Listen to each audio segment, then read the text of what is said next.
বাংলাদেশের আপডেট সংবাদে আপনাদেরকে স্বাগত। শুরুতেই সংবাদ শিরোনাম। শুরুতেই জানিয়ে দেব একটি গুরুত্বপূর্ণ ভয়ঙ্কর সংবাদ।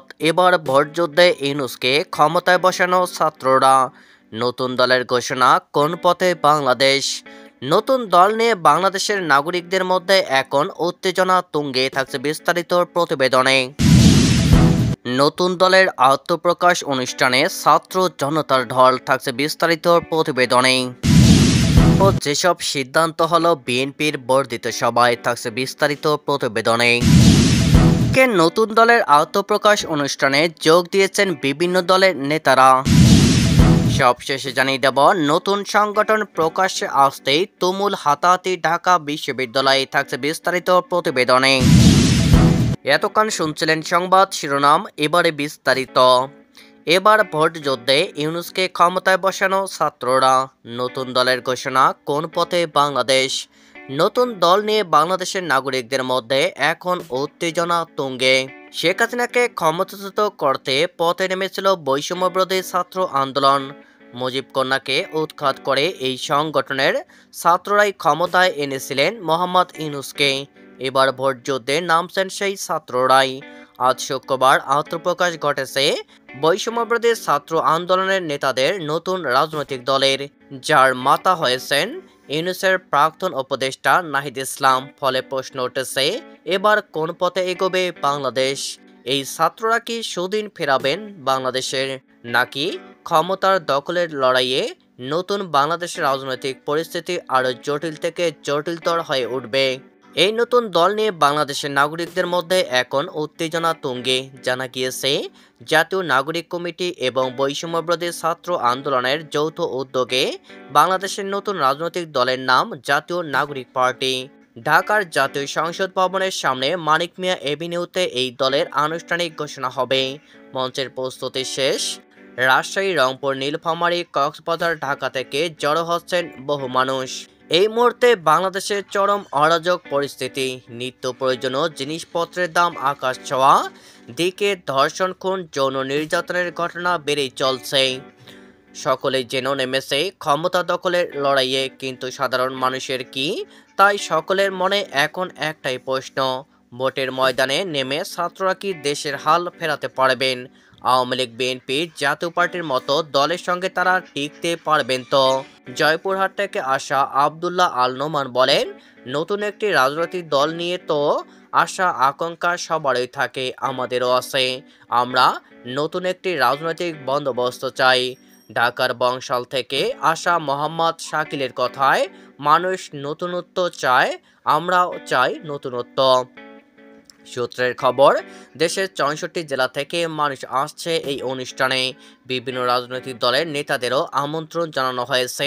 ছাত্রদের অনুষ্ঠানে যোগ দেওয়ার কথা রয়েছেন প্রধান উপদেষ্টা ইউনূসের। সমস্ত আয়োজনের সার্বিক নিরাপত্তার দায়িত্ব পালনে রয়েছেন আইনশৃঙ্খলা রক্ষাকারী বাহিনীর সদস্যরা। ছাত্র জনতার নতুন রাজনৈতিক দলের আত্মপ্রকাশ উপলক্ষে রাজধানীর মানিক মিয়া এভিনিউতে হাজার হাজার মানুষ জড়ো হয়েছেন। সারা দেশ থেকে দলটির কর্মী সমর্থকরা সমাবেশ স্থলে এসেছেন।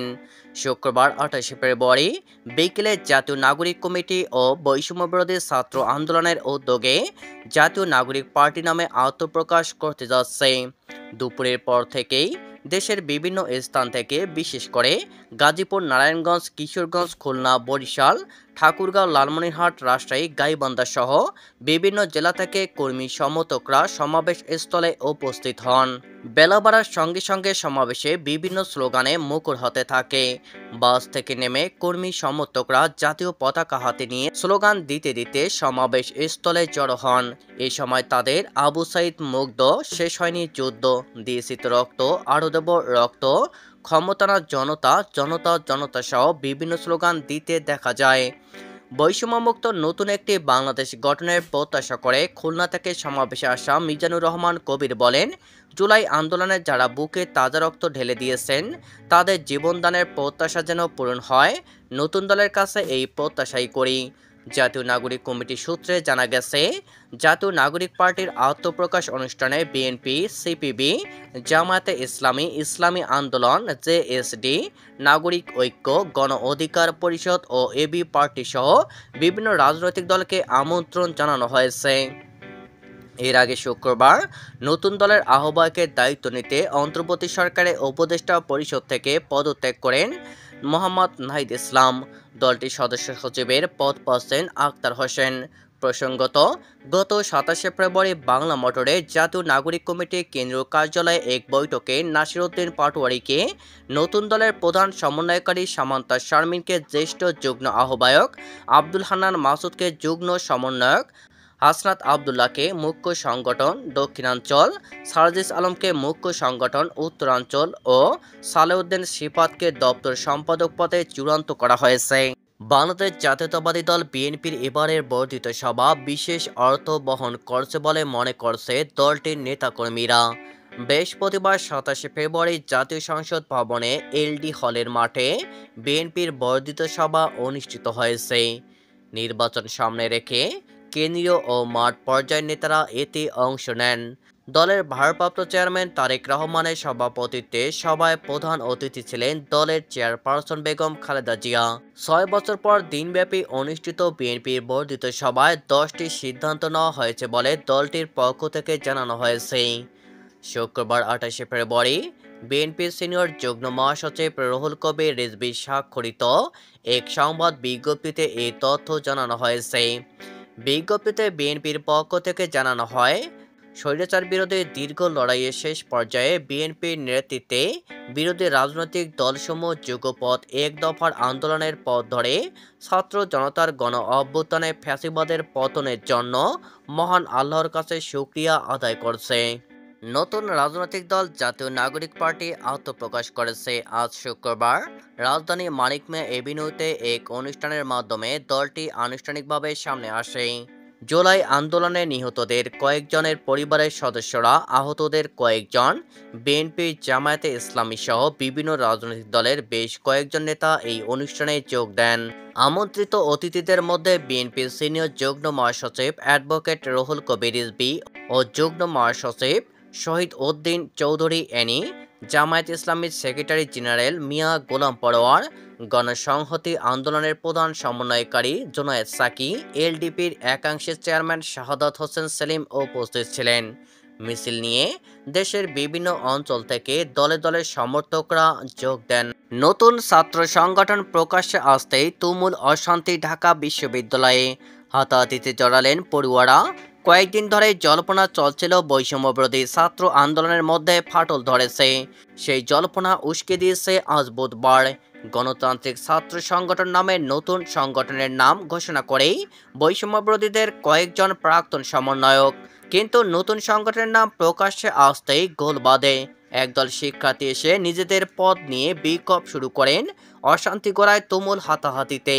এই ঘটনাতেই প্রশ্ন উঠেছে, বিপ্লব নয় তাহলে কি ক্ষমতা দখলের আসল উদ্দেশ্য ছিল ছাত্রদের? বাংলাদেশের সংবাদ মাধ্যম প্রথম আলোর সূত্রের খবর, নতুন এই ছাত্র সংগঠনের কেন্দ্রীয় আহ্বায়ক হয়েছেন আবু বাকের মজুমদার, আর কেন্দ্রীয় কমিটির সদস্য সচিবের দায়িত্ব পেয়েছেন জাহিদ আহসান। আজ বিকালে ঢাকা বিশ্ববিদ্যালয়ের মধুর ক্যান্টিনে সাংবাদিক সম্মেলন করে এই সংগঠনের আনুষ্ঠানিক ঘোষণা দেওয়া হয়। সেই সময় বেসরকারি বিশ্ববিদ্যালয়ের একদল সংগঠনের কেন্দ্রীয় কমিটিতে নিজেদের পর্যাপ্ত সংখ্যক পদ দাবি করে বিক্ষোভ করেন। তখনই দুই পক্ষ স্লোগান পাল্টা স্লোগান দিতে শুরু করে। পরিস্থিতি ক্রমেই উত্তপ্ত হয়ে ওঠে। তারপর পড়ুয়ারা নিজেদের মধ্যে হাতাহাতিতে জড়িয়ে পড়েন। জানা যায়, নতুন সংগঠনের নাম প্রকাশের সময় ঢাকা বিশ্ববিদ্যালয়ে উপস্থিত ছিলেন বৈষম্যবিরোধী ছাত্র আন্দোলনের বর্তমান নেতারাও। তারা মিছিল নিয়ে মল চত্বরের দিকে এগিয়ে যান। সেখানে পদবঞ্চিত দাবি করে বিক্ষোভরত শিক্ষার্থীদের সঙ্গে তাদের দ্বিতীয় দফায় হাতাহাতির ঘটনা ঘটে। সেই সময় কয়েকজন আহত হয়েছেন বলে প্রত্যক্ষদর্শী শিক্ষার্থীরা জানিয়েছেন। কিন্তু অশান্তি থামেনি। পরে সন্ধ্যায় দুই পক্ষের মধ্যে আরেক দফায় মারামারির ঘটনা ঘটে।